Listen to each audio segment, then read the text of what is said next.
Le 23 décembre 2018, c'est la date de la présidentielle en République démocratique du Congo. À mesure que ce jour J approche, le climat se tend.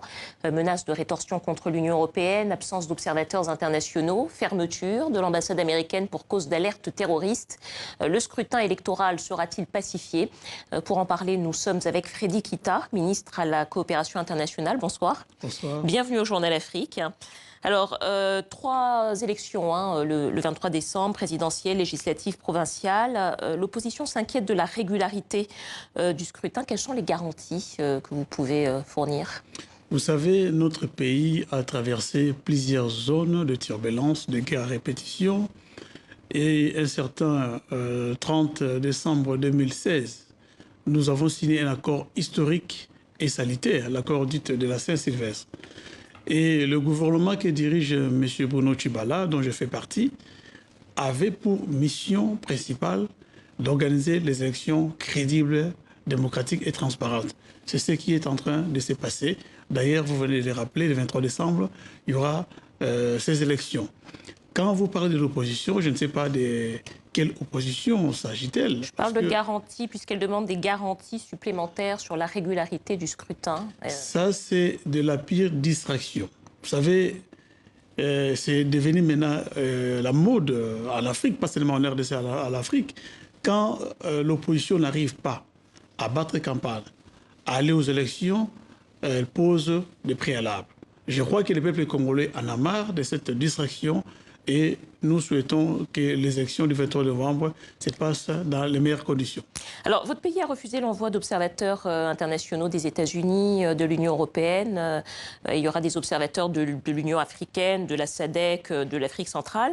Cela étant, les organisations de la société civile se mobilisent pour pouvoir surveiller elles-mêmes les élections. Est-ce que vous pensez que ça sera possible? Est-ce que ça va leur être permis? Nous sommes en train de tenter une expérience que nous n'avons jamais fait dans notre pays, organiser ces élections sur fonds propres, bien sûr, et que les observateurs nationaux puissent superviser ou observer ces élections.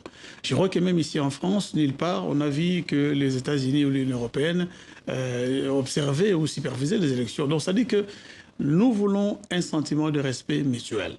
Vous savez que quand vous parlez des observateurs étrangers, ils ont déjà les rapports. Nous sommes au courant de tout, ils ont déjà les rapports. Et ça dit que quand il y aura élection, ils vont faire un mauvais rapport contre les RDC. Alors, nous voulons voir ces pays qui ont traversé plusieurs guerres à répétition vivre en paix. Cette élection, elle est déjà décriée avant même d'avoir commencé. Il y a des risques forts de contestation. Accepter des observateurs internationaux, est-ce que ça n'aurait pas été une façon de pacifier le scrutin? Il y a une tradition en Afrique, pas seulement en RDC.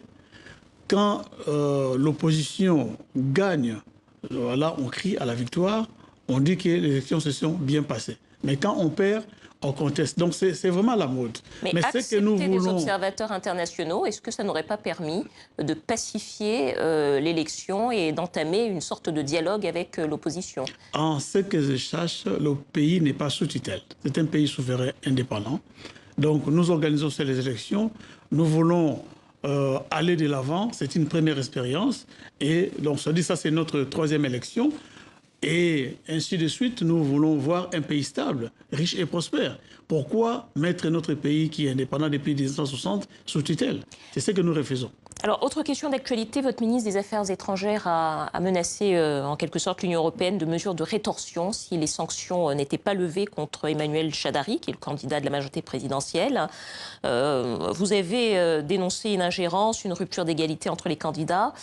Est-ce que les autorités de Kinshasa sont prêtes à aller dans un bras de fer avec Bruxelles, avec l'Union européenne? Ce n'est pas un bras de fer, c'est un rappel à l'ordre. Vous savez, dans notre pays, il y a ce qu'on appelle les ingérences que nous dénonçons, que je dénonce d'ailleurs sur ce plateau. Nous voulons qu'il y ait le respect mutuel. Vous savez, quand la Belgique monte un scénario contre la RDC, qui est un pays souverain, bien que ça a été colonisé par ces mêmes Belges, là, nous crions au scandale.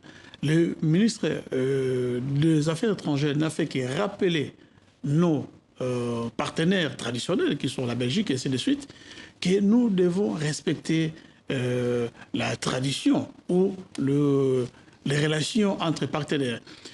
Le candidat Emmanuel Shadari a été sanctionné arbitrairement. C'est pourquoi le gouvernement congolais demande la levée des sanctions. C'est un candidat comme tous les autres candidats. Il a le droit aussi de faire le lobby, de battre campagne, d'aller décisionner sur le monde pour se faire des amis, comme tous les autres candidats le font. Donc ce n'est pas une menace, mais c'est juste un rappel à l'ordre.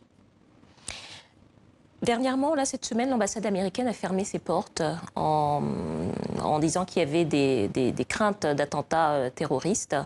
Quel est l'état de la sécurité à Kinshasa? Vous savez... Le ministre des Affaires étrangères a confirmé également, a dit que ces menaces étaient sérieuses. Qu'en est-il? Le gouvernement est en train a instruit les services compétents de mener l'enquête et nous attendons les résultats de cette enquête. Et après, nous allons sanctionner le coupable. Ce sont des menaces sérieuses, donc il y aurait des risques terroristes en RDC? Vous savez, à Kinshasa, où règne un calme qui n'a pas de nom, je vous dis que la République démocratique du Congo a traversé beaucoup de zones d'ombre. Il y a des gens qui veulent déstabiliser notre pays, surtout, vous venez de l'évoquer, par rapport à l'organisation des élections. Beaucoup de gens ne veulent pas voir le peuple congolais se choisir librement ses dirigeants et ils montent des complots contre notre pays.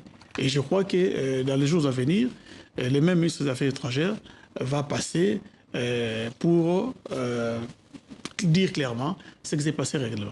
Dernière question, M. Kita. Une enquête journalistique basée sur des milliers de documents confidentiels des Nations Unies montre une implication du pouvoir dans l'assassinat de 2 experts de l'ONU l'an dernier. On appelle cette enquête les Congo Files. Votre gouvernement ne s'est pas encore véritablement prononcé sur cette question. Qu'est-ce que vous avez à répondre à ça, sur l'implication? Quand vous parlez de complot, pour votre gouvernement, le gouvernement congolais avait arrêté les assassins de ces 2 experts de l'ONU. Et ils ont été jugés et ils sont en prison au moment où nous parlons. D'autres enquêtes continuent. Donc, vous accusez à tort le gouvernement congolais qui fait un travail remarquable pour stabiliser d'abord ce pays, pour mettre la fin à tous ces groupes armés.